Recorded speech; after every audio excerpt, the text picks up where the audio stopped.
हाय students, good morning everyone. आज class 9 का जो history chapter second chapter socialism in Europe and the Russian revolution, इसको हम लोग डिस्कस करेंगे। इससे पहले फ्रेंच रिवोल्यूशन हम लोग कंप्लीट कर चुके हैं, तो फ्रेंच रिवोल्यूशन से कनेक्टेड है, वहाँ से थोड़ा हम लोगों को पीछे जाके रिमाइंड करना पड़ेगा। French revolution in the 18th century में France was divided into 3 states. France फॉर्स जो डिवीज़न किया गया था इनटू 3 स्टेट्स। फर्स्ट स्टेट में क्या था आपका क्लर्जी। क्लर्जी में कौन बिलोंग करते थे? People who work in the church. Church में जिन लोग काम कर रहे थे उन लोग बिलोंग करते थे। सेकंड स्टेट है nobility. Second state nobility, that's mean आपका किंग एंड हिज फैमिली। और थर्ड स्टेट जो है रिमेनिंग पीपल्स जो है, जैसे बिजनेसमैन, आपका उस बिजनेसमैन है, उस कारपेंट, अदर्स जो भी है उस आपका थर्ड स्टेट्स के अंडर में आएगा। तो वहाँ पे आप लोग फर्स्ट और सेकंड स्टेट में आपका क्या दिया हुआ था? प्रिविलेजेज मिलता था। फर्स्ट और सेकंड स्टेट में उन लोगों को बहुत ज़्यादा ही प्रिविलेज मिलता था कंपेयर देन थर्ड स्टेट। तो क्या क्या ऑब्वियसली एक जन को अगर प्रिविलेज मिलेगा और सेकंड पर्सन को अगर नहीं मिलेगा तो दोनों में कन्फ्लिक्ट होना तय है। तो वही हुआ था वहाँ पे। फर्स्ट और सेकंड स्टेट को क्या मिलता था? उन लोगों को डिफरेंट टाइप्स प्रिविलेज मिलता था। थर्ड स्टेट्स को कुछ नहीं मिलता था। तो थर्ड स्टेट ने क्या किया? थर्ड स्टेट ने प्रोटेस्ट किया, डिमांड करने लगा। क्या डिमांड करने लगा? उन लोग ने क्या चाहा? उन लोग चाहा थर्ड स्टेट्स पीपल जो चाह रहे थे equality in voting and taxes. Voting rights में इक्वलिटी होना चाहिए एंड टैक्सेस में इक्वलिटी होना चाहिए, ये एक डिमांड था उन लोगों को। सेकंड डिमांड था फ्रीडम। किन से फ्रीडम मांग रहे थे उन लोग? Freedom from monarchy system. पहले जो मोनार्की सिस्टम चल रहे थे उससे फ्रीडम चाहिए थर्ड स्टेट्स लोगों को।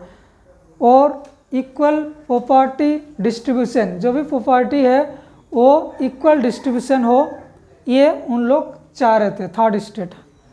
तो फिर उन लोगों का मन में जो ये सब था, तो उसको प्रोटेस्ट करके, उससे लड़ाई करके उन लोग हासिल किया था फ्रीडम, इक्वलिटी, ये सब है ना। तो फिर यही चीज़ इसको देखते हुए, फ्रांस का जो रिवोल्यूशन देखते हुए आपका स्प्रेड हो गया है कहाँ कहाँ? यूरोप की ओर और एशिया की ओर। तो यूरोप वाला लोग भी सोचा जब फ्रांस कर सकते हैं, फ्रांस फ्रीडम, इक्वलिटी, फ्रेटर्निटी के बारे में अगर सोच सकता है तो हम लोग क्यों नहीं कर सकते हैं। समझ में? यही था कहानी। और यहीं से यूरोप का भी मन में आया हम लोग भी करेंगे। समझ में? तो वही है यहाँ पे हिस्ट्री। अब देखिए यूरोप का कहानी क्या है। यूरोप का फर्स्ट जो टॉपिक है आप लोगों का यूनिट है the age of social changes. Social changes मतलब सोशलिज्म में चेंजेज लाना, है ना। सोशलिज्म का दैट्स मीन आपका सोशल का इक्वल, जो इक्वलिटी हिसाब से जो काम होगा सोशल का बेस पे, उसे ही हम लोग बेसिकली सोशलिज्म का ये में जानते हैं। तो यूरोप में there are three types of peoples in European society. European society में हम लोग कितना टाइप्स का पीपल्स देख रहे हैं यहाँ पे? 3 टाइप्स। क्या क्या? क्या क्या? Liberal, radicals, conservative. और तीनों पीपल्स यहाँ पे, तीनों का अलग अलग डिमांड थे। तीनों पीपल्स क्या क्या चाहते हैं, ये आइए हम लोग वन बाय वन डिस्कस करते हैं। एट फर्स्ट हम लोग जानते हैं लिबरल्स। लिबरल्स मतलब लिबर्टी। इन लोग लिबर्टी का बात कर रहे थे।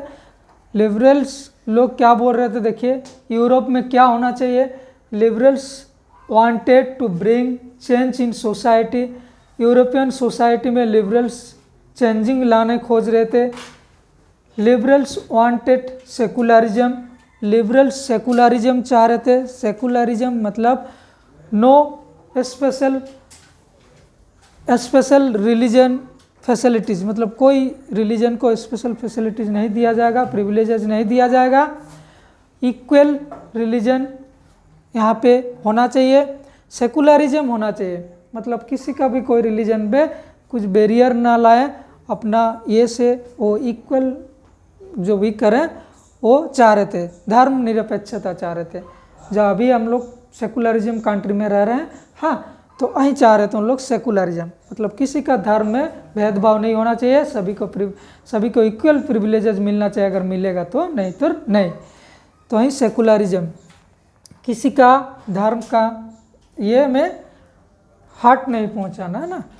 दे peep opposed uncontrolled power of dynastic rulers. इन लोग किसका विरोध कर रहे थे? They opposed uncontrol power of dynastic rulers. पहले जो बड़ा बड़ा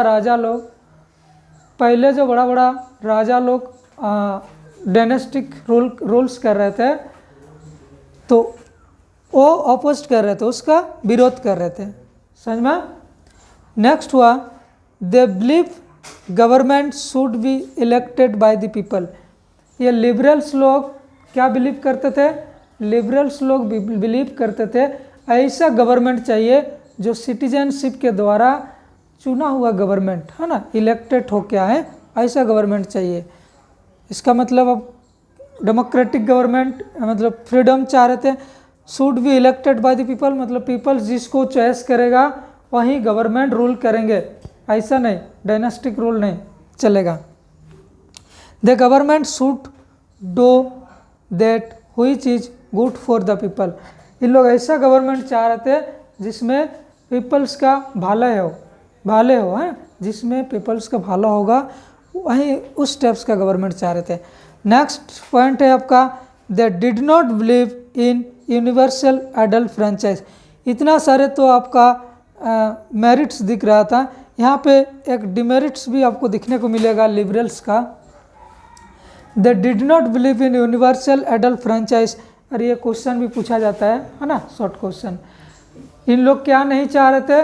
इन लोगों का डिमेरिट्स था जो universal adult franchise, voting rights नहीं चाह रहे थे। Universal adult franchise that's mean आपका एबव 18 ईयर्स एज जो भी रहेंगे सभी को इक्वल वोटिंग राइट्स मिलना चाहिए ना। यूनिवर्सल मतलब all citizenship, adults that's mean above 18 years age, franchise मतलब वोटिंग राइट्स आपको सभी को मिलना चाहिए। वही चीज़ इन लोग नहीं चाह रहे थे कि इनको वोटिंग राइट्स मिलेगा। इन लोगों का हिसाब से only man can vote, only man vote दे सकते हैं। और कौन दे सकते हैं? जिसके पास प्रॉपर्टी है, बहुत सारे संपत्ति है, वहीं वोटिंग राइट्स में इन्वॉल्व हो सकते हैं, बाकी नहीं। और इसमें से एक सबसे बड़ा पॉइंट है जो क्वेश्चन पूछा जाता है, लिबरल्स क्या वोमेन्स के लिए वोटिंग राइट सपोर्ट करते थे? नहीं, बिल्कुल नहीं करते थे। Not supported women's can vote, मतलब लिबरल्स लोग चाह रहे थे वोमेन्स लोग वोटिंग राइट्स में इन्वॉल्व ना ले, हिस्सा ना ले, समझ में। तो ये एक सबसे बड़ा लिबरल्स का डिमेरिट्स था, यहाँ पे क्लियर हुआ। नेक्स्ट देखिए, रेडिकल्स लोग क्या बोलते थे। ये क्वेश्चन रहेगा, वेरी मोस्ट इंपॉर्टेंट क्वेश्चन है exam of point of view. Radicals wanted a nation, radicals ऐसा एक नेशन चाह रहे थे, उस नेशन में government was based on the majority of a country population. ऐसा एक नेशन चाहिए जिसको मेजोरिटी देंगे, पीपल्स के द्वारा जो मेजोरिटी मिलेगा जिस गवर्नमेंट को, ऐसा एक गवर्नमेंट चाह रहे थे। कौन? रेडिकल्स लोग, है ना। रेडिकल्स लोग क्या चाह रहे थे? ऐसा हम लोगों को एक गवर्नमेंट बेस चाहिए जिस गवर्नमेंट को पीपल्स के द्वारा मेजोरिटी मिलेगा, मतलब मेजोरिटी वोटिंग मिलेगा, है ना, जिसको बहुत ज़्यादा वोटिंग मिलेगा, ऐसा गवर्नमेंट चाहिए। They opposed the privileges of great land owners and wealthy factory owners. इन लोग भी किस चीज़ का विरोध कर रहे थे?